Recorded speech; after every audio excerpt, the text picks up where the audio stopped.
చేశాను, అన్న కంపెనీల్లో పనిచేశాను, సాంగులు చేశాను, వాళ్ళకి రికార్డింగ్లు చేశాను, ఫైట్ డైరెక్షన్లు చేశాను, ఎంతో గొడ్డులా కష్టపడాను, మనసు పూర్తిగా సంతోషంగా చేశాను.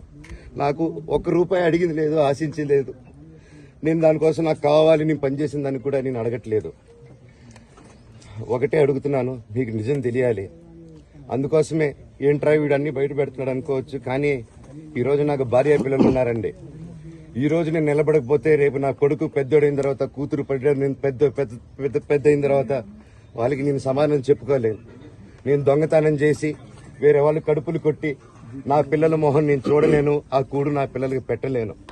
మా నాన్న నన్ను అలా పెంచలేదు, మా అమ్మ నన్ను అలా పెంచలేదు. మధ్యలో మా అమ్మ నలిగిపోతుంది. మా అమ్మని హాస్పిటల్లో అడ్మిట్ అయ్యారని చెప్పి నేను అబద్దాలు ఆడారు. హాస్పిటల్కి వెళ్ళి చెక్ చేయించుకుంది అమ్మ. నువ్వు వెళ్ళిపో ఇంట్లో నుంచి, నువ్వు వెళ్ళిపోతే వీడిని చూసుకుంటావు మేమంటే, మేము మంచిగా మాట్లాడి పంపిస్తా అంటే నమ్మి ఆవిడ 3 రోజుల నుంచి దడదడగా ఉంటే వెళ్ళమ్మ అంటే ఏజీకి వెళ్ళడం వాస్తవం చూపించుకొని ఇమీడియట్ గా మా అన్నింటికి వెళ్ళిపోయి అన్నింట్లో పడుకున్నారు. మీకు ప్రతిదీ తెలుస్తుంది. ఈ రోజుల్లో ఏది దాచలేరు. మరి ఇంత క్యారెక్టర్ అసాసినేషన్ నేను చేయని దానికి చేశారని, నా భార్య వచ్చిన తర్వాత నేను చెడ్డోడినయ్యానని, అదే వాళ్ళ తల్లిదండ్రులు ఉండుంటే గమ్మునుంటారా అండి? ఈరోజు నేను గమ్మునుంటే ఎలా అండి? తనకి తల్లి అయినా తండ్రి అయినా అన్ని నేనే అండి. ఈరోజు తను వాళ్ళ ఇంట్లో ఆధారపడదు, నేను మా ఇంట్లో ఆధారపడను. నేను నా సినిమాలు చేసుకుంటున్నాను. తను సొంతంగా ఒక టాయ్ కంపెనీ పెట్టుకుంది. లాక్డౌన్ లో నా అహం బ్రహ్మాస్మి సినిమా మా ప్రేమ కోసం ఆపేసినప్పుడు నిర్దాక్షిణంగా నేను చెన్నైకి షిఫ్ట్ అయిపోయి ఊర్లో వద్దని మేము అక్కడ కూర్చొని, నేను మనోజ్ నువ్వు బొమ్మలు గీస్తావు కదా, కథలు రాస్తావు కదా, బొమ్మలకి ఆత్మనిర్భర్ అని నరేంద్ర మోడీ గారు అనౌన్స్ చేశారు. ఈ బొమ్మలు, నీకు బొమ్మలు ఇష్టం, పిల్లలు ఉన్నారు, మనమే క్రియేట్ చేద్దాం బొమ్మలు అంటే నేను డ్రాయింగ్లు చేసి కథలు రాసుకొని నా ఫ్రెండ్స్ దగ్గర కొంచెం అప్పులు చేసుకొని మేమే పెట్టుబడులు పెట్టుకుంటూ, నా ఫ్రెండ్స్ కూడా పెద్ద కష్టపడి వచ్చిన వాళ్ళండి. వాళ్ళకున్న కొంతలో నాకు పంచుకుంటూ మమ్మల్ని కాపాడుకుంటూ ఒకరినొకరు కాపాడుకుంటూ నిలబడి ఈ రోజు మనీని నిలదొక్కున్నాం అండి. నేను నా భార్య, తను కష్టపడుతుంది. ఇప్పుడు కాశ్మీర్ నుంచి కన్యాకుమారి వరకు ఓన్లీ తను, నేను, ఇంకొక 3-4 కలిసి దీన్ని ఇంత దూరం తీసుకొచ్చామండి. ఈ రోజు నేను మళ్ళీ సినిమాలకు వచ్చేసాను. అందుకే ఈ రోజు నేను నిలబడపోతే ఇది నా పిల్లలకి చెప్పేది కరెక్ట్ కాదు, ఎవరికి కరెక్ట్ కాదు. ఇన్నాళ్ళు గమ్మునున్నాను ఓకే, కానీ వాళ్ళ నాన్న ఆస్తుల కోసం కొట్లాడుతున్నాడా, మంచి కోసం నిలబడుతున్నాడా అనేది ఈ రోజు మీకు సాయంత్రం వచ్చిన ప్రూఫ్స్ అన్ని వదులుతాను. కాల్చే వినయ్కి, మా అన్నకి సాయంత్రం ఎవరు ప్రభావితం చేస్తే అలా మారుతున్నారు సార్ మోహన్ బాబు గారు? ఎవరు ప్రభావితం చేస్తారు? ఇప్పుడు సిపి ఆఫీస్ కి వెళ్తున్నారా? సిపి ఆఫీస్ కి వెళ్తున్నారా? సార్ సిపి ఆఫీస్ కి వెళ్తున్నారా చెప్పండి. అవునండి, నన్ను హాజరుపరచమన్నారు, 10:30 రమ్మన్నారు. మీరందరూ చూశారు. నాకు మొన్న ఫస్ట్ రోజు తగిలి బాగా నొప్పి వచ్చింది, మెడ, కాలు. 3 వారాల క్రితం ఫైట్ లో నాకు మజిల్ టైర్ అయింది, గ్రేడ్ 1 టైర్ రైట్ లెగ్ లో. లెఫ్ట్ లెగ్ లో మళ్ళీ దెబ్బలు తగిలాయి మొన్న. సో అందుకే కొంచెం బ్యాలెన్స్ ఇది ఉంది. మందులు హెవీ మెడికేషన్ ఇచ్చారు, హెవీ ప్యాచ్ కూడా వేశారు నాకు. దానివల్లే కొంచెం నడుస్తున్నాను.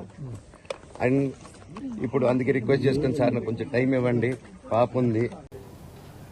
And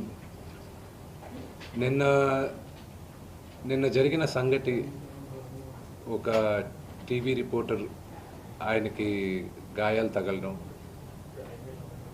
it is really unfortunate.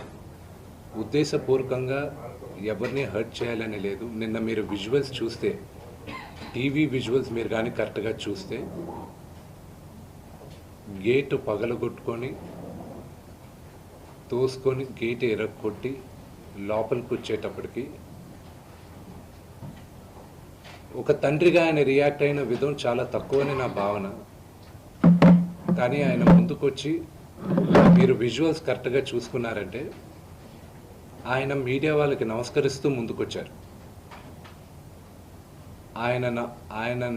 ఆయన చేతులు జోడించి నమస్కరిస్తూ ముందుకు వస్తే, ఎవరో ఒకరు ముందుకొచ్చారు, ఏదో మొహం మీద పెట్టారు, ఆ హీట్ ఆఫ్ ద మూమెంట్లో జరిగిందే కానీ ఉద్దేశపూర్వకంగా ఒక వ్యక్తిని కొట్టాలని కానీ, ఒక వ్యక్తి పైన ఆగ్రహం చూపించాలని కానీ వ్యక్తిగతంగా లేదు.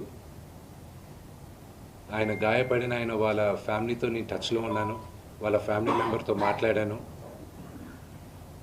వాళ్ళకి చెప్పాల్సింది మేము చెప్పాం. We are in touch with them. and it is a really unfortunate incident. I wish this did not happen. ఇది జరుగుండకూడదు. It's really unfortunate. It happened. But I also request the media, మీ అందరిని కూడా నేను నా విన్నపం ఏంటంటే, మీకు ఫ్యామిలీస్ ఉన్నాయి, మీకు ఫాదర్స్ ఉన్నారు, everybody's got their own families. I request you to have a little bit of restraint. That's my only request. And నిన్న జరిగిన సంగతి, ఒక టీవీ రిపోర్టర్ ఆయనకి గాయాలు తగలడం, ఇట్ ఈస్ రియలీ అన్ఫార్చునేట్. ఉద్దేశపూర్వకంగా ఎవరిని హర్ట్ చేయాలని లేదు. మీరందరూ ఇక్కడ నన్ను పిలిచారు, నేను వచ్చి మాట్లాడాను. ఇది సభామూర్ఖంగా మర్యాద కదా ఇది. మీరు వచ్చేసి మా నాన్నగారు రూమ్ లోపల, ఇప్పుడు పైన ఉన్న హాస్పిటల్ రూమ్ లోపలికి రావచ్చా? తలుపులు తోసుకొని రావచ్చా? ఓకే, అగైన్ ఐమ్ ఆస్కింగ్, ఎవరింట్లోకి వెళ్ళారు మీరు? ఎవరింట్లోకి వెళ్ళారు? ఎస్.